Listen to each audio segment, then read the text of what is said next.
Dendera, Egypt. Roughly 1.5 miles southeast of this ancient city lies the Temple of Hathor, one of the most impressive and well-preserved archaeological sites in all of Egypt.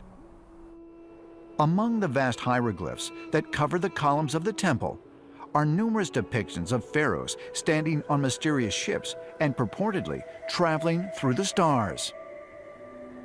At the Temple of Hathor, we see a remarkable depiction of a resurrected pharaoh standing on what the ancient Egyptians called the Ship of Eternity.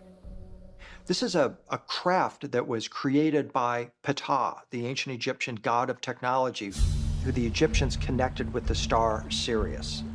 In ancient Egypt, we learn of pharaohs, gods who traveled the stars riding these craft.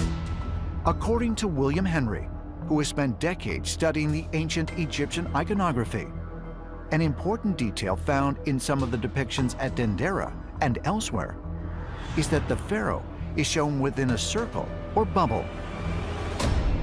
In another remarkable example, we see a pharaoh sitting on a throne with Isis and Nephthys on either side of him, and he's sitting in a blue bubble or magic bubble.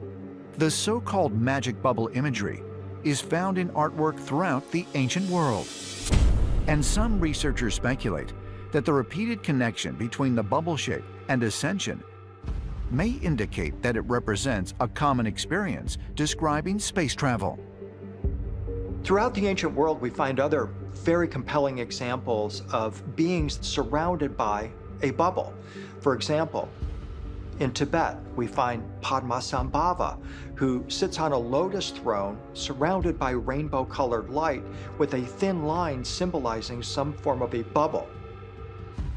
When you see the earliest examples of Jesus ascending into the heavens, he's sitting on a throne, surrounded by concentric rings that form a bubble around his body.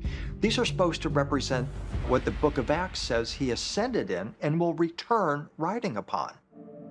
There are countless paintings of saints and other celestial beings that happen to be shown in some type of an energetic bubble. What if people saw something that surpassed their technological intellect and thus drew it in that way?